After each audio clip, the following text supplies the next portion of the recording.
This project is so simple. We're going to take 3 of these darling signs that they had at the Dollar Tree. Now these are super cute and you can leave them just like this, embellish them, have some fun with them. But I want to make mine my own and make them a little bit more special, take it a little bit further. So we're going to use these 3 little different animal signs, some of these candle short stem wood holders, and then 3 dowel sticks. So go ahead by gently cracking the wood on those animals and you'll see they'll pop out. As long as you do it really slow, they'll come out really easy. And then now I'm going to take my miter shears and I'm going to clean up the bottom where their feet are. I'm going to tell you, friends, I'm still on the fence about this tool. I actually was having to press down pretty hard, and honestly, I feel like I can cut things better with a pair of scissors. But I purchased them, and so I thought, you know what, I'm going to give them a try. I will say, if we were working with popsicle sticks, this is great for popsicle sticks, but anything thicker than a popsicle stick, I'm still on the fence about this tool. All right, now I'm going to go ahead and take those candle wood holders and these dowels, and I'm going to put some hot glue down in there, and I'm going to put a clip to keep it in place and upright. Once the glue was dried, I'm now going to prop the cow up just a little bit. I put an ink pad underneath it so it was the same height as the little wood end that I had there. You want to make sure that they're not tipped crookedly, otherwise it'll dry funny. And I'm going to now add on lots of hot glue to the back of the animal and then roll the dowel in that hot glue, making sure it's nice and sturdy, glued on there, to turn this into a very farmhouse storefront sign. I think that these are so cute. Having the wooden dowel on there and having it propped up a little bit higher. I love how these turned out.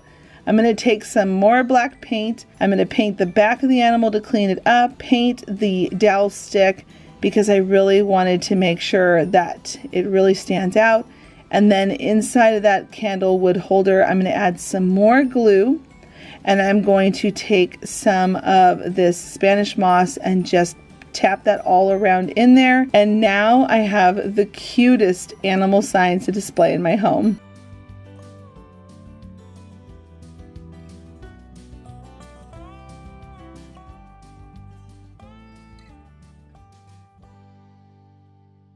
For this DIY, we are going to be taking 2 of these wire football wreath forms, one of these galvanized, I almost call them bottle cap, large metal plaques, some of these wood finials. I picked these up from Hobby Lobby. We're going to be using one of them.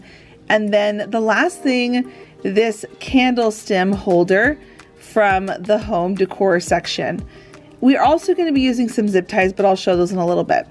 Now we're going to start by taking some wire cutters and we're going to cut off the bottom part of the football form. You can see right here where I'm cutting it. We're going to get rid of that first junction. And now once we've got both of those football forms cut, we're going to take 6 zip ties and we're going to start zip tying these together to create a cage. This is the easiest project and it has such a beautiful farmhouse high-end look. Go ahead by zipping the sides at the bottom and the middle, and then 2 at the top. And I like to turn the zip ties in and snip off the extra. That way so it cleans it up and it looks really nice. When it comes to the top, I'm going to leave a little bit of the zip tie ends there because we want to use that as some structure to be able to glue the finial on top of this little bird cage. So go ahead and add some hot glue inside of that finial and then just sneak that right on to the little zip ties at the top. And I'm going to just come back in to reinforce some of that with more hot glue. I'm going to come around and make sure that I'm getting it on the inside of the cage. This is going to make sure it has a nice good lock on there so you can pick it up by that actual finial and it's not going to pop off. Once that glue has completely dried, we're going to go ahead, put it to the side and work on the base. Go ahead and take that galvanized tin. I'm using E6000 and hot glue for a short-term, long-term hold. Find the center point and go ahead and add on that candle stem to the bottom of that metal tray. Once that is glued, nice and secure in place, I'm going to take it outside and I'm going to spray paint the whole thing white, but you can spray paint it whatever color you would like. Now we're going to do a little distressing, and I'm going to use this chestnut brown ink pad. Sometimes I don't always want to get out paint, and sometimes I just want to do it really quick. So I'm going to use one of these ink pads, and I'm just going to tap all along. Using a chestnut brown is a really great one that gives that rustic farmhouse look to it. I feel like after trying a bunch of different ink pads, this is the right color that gets that look. So I'm going to link that ink pad down below. I just picked mine up from Amazon. Go ahead and tap it around, and you can see that it's giving a beautiful rust look to it. You could skip this part if you want your project to look less distress. Now that's the end of the first project, and we're going to go on to this other part, which is this little birdhouse. And I wanted to dress up this little birdhouse. First I put some white paint on it, and I wanted to show that these little birdhouses can be used in so many cute ways, and they're so easy to turn them into something beautiful. So I'm going to use some of this green moss. I'm adding glue all over the entire top of the roof and the sides. And you can see here that I've laid out some moss over to the side. I have found that this is the easiest way to do it. You just take that hot glue on the roof and then just lay it right down in it and pat it around the sides. This is going to lessen the chances of burning your fingers with this stuff. Once you've got that roof completely covered, all around the sides, all around the edging of the roof, I'm now going to just tidy this up really quick. I always have the hardest time moving forward in projects if I don't clean this or the Spanish moss up before I go to the next part. So you're going to see me dusting up really quick. And now I'm going to take my ink pad again, and I'm just going to tap around that little birdhouse, giving it some distressing so it goes nicely with the bird cage. Now I'm going to go ahead and just style this up to show you all how cute it can be. You can put whatever you want in here, a candle, some actual little birds, whatever you want. But I'm going to use this little birdhouse to show that these little birdhouses are just so adorable in projects like this, that when they come together, it looks so beautiful for a home. So I'm going to just put the birdhouse in. I'm going to come in with some of that Spanish moss. I'm working it around the sides of the birdhouse, and I'm not gluing it into place because during the fall time I could put a pumpkin in it. During Christmas I could put ornaments in it. So much potential. Now I'm going to go ahead and put in some summer type flowers, some greenery, and at the very bottom I'm going to add a gingham bow. I'm not gluing it into place so I could switch out the bow as I want to throughout the year, but this is for a summer project. And all I have to do left is just zhuzh my bow a little bit, and it's ready to be displayed.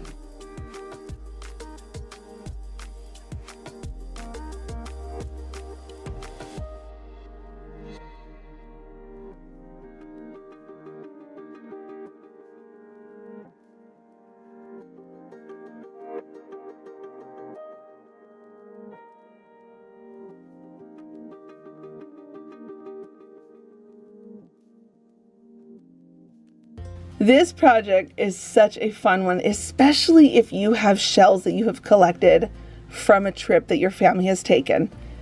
You're going to get one of these little boxes. It has such a farmhouse flair with this little metal tag. It reminds me of the old library boxes when you look up a book. We're going to get some foam. We're going to cut that foam down to size. I always like to clean up my foam as I go because I just have a hard time working in messes. That's just me personally. So I'm going to clean away all the dust from the foam and cutting it down to size. I'm going to add E6000 and hot glue to the bottom of that foam, and then I'm going to glue and secure it down into the box. Then after that is glued down and in place, I'm then going to take my shells and I'm going to pair them up as close as I can to the same size. We want it to look like an actual clam where both sides meet up. And we're doing this because we are going to turn these into a keepsake, which is why I was saying this would be so cool if you collected shells from a trip. Now, the trick with this is that we want to make sure we can bring the shells together without them falling apart. So I'm taking pieces of foam that I cut down to size, I squish it down into the shell with some E6000 and hot glue to really lock it in, and then I'm going to take these craft sticks and I'm going to smush that down onto one of the pieces of foam, add on some hot glue, add on some E6000, and then I'm going to bring those two shell pieces that are the same size, I'm going to bring them together. This is going to lock in that stick, and it makes it look like a clam that's on a stick that you can use as a display for a decor piece. Now you will see a little bit of that foam. Squish it together the best you can, but we're going to conceal it with some sand. Take your hot glue, squeeze all into the crack, making sure you're getting it all over that foam because you don't want to see that part. And then we're going to take the sand, and I get the shells from the Dollar Tree, the foam from the Dollar Tree, the craft sticks, the box.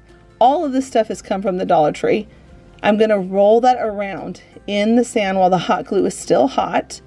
And I'm just going to tap that all around in there, concealing it all. And now all you see is sand. So it has a very nice finish, very high-end looking. Now to conceal the foam in the box, I'm going to use some of the Spanish moss. I'm adding a lot of glue. I'm going to tap that on top and then take a craft stick and push that moss down in between the foam and the box so it has a very clean edge. I want to see the box. I don't want to see all the Spanish moss coming over the edge of the box. We want to make it look as clean as we can. So just simply push that down in between the crevice of the two, and then give a little haircut if you feel like it's still too a little wild. I did that, I didn't show that part. But snip away anything that looks a little too crazy. Once everything is all tucked in there nicely and it looks tidy to your liking, we're now going to start adding in the shells to the box. I pre-punched a hole with my stick. I added in a bunch of glue. I'm putting in that craft stick, adding in more glue. And I really want to make sure it's really glued in there so that these don't, lean to the side over time.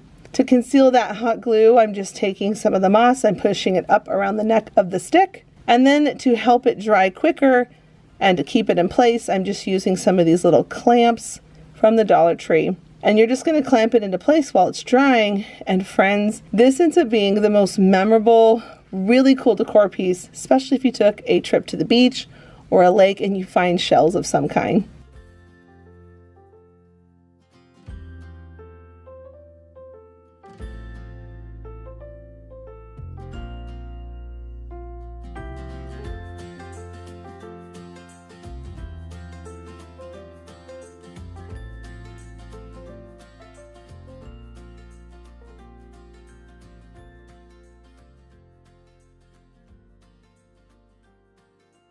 This project is super simple. We're going to use this wood piece from the Dollar Plus section. It was $3.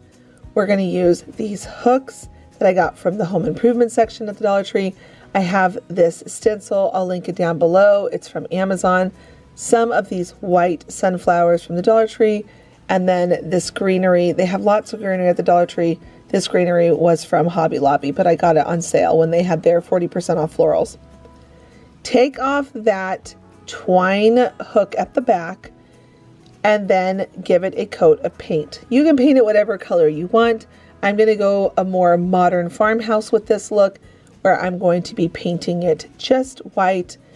I ended up doing 2 coats of paint because it is a raw wood, so it's going to absorb. I did want to see a little bit of the grain coming through, but I didn't want to see it too much. So I gave it 2 coats of paint.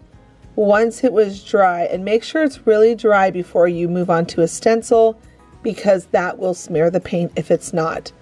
I then took some washi tape and I taped my stencil down in place. Now, if you've never worked with stencils before, friends, they're so much fun, especially if a cricket or a silhouette is not in your budget. This is the coolest thing to get that beautiful high-end calligraphy look, font look, whatever we want to call it, on a project. And you can use it in many different ways. This particular stencil, I got it from Amazon. It comes in a pack. I'll link it down below. Once it was dry, I peeled off my, actually that's not true. I peel off my stencils while they're still a little bit damp. That's just how I do it, but you can wait until it's dry. But truthfully, I pull it off when I first finish painting, because I want to make sure I can clean my stencils properly and not have them get messed up. How I do that is I put a wipey down on the table surface, then I put the stencil, and then I rub it.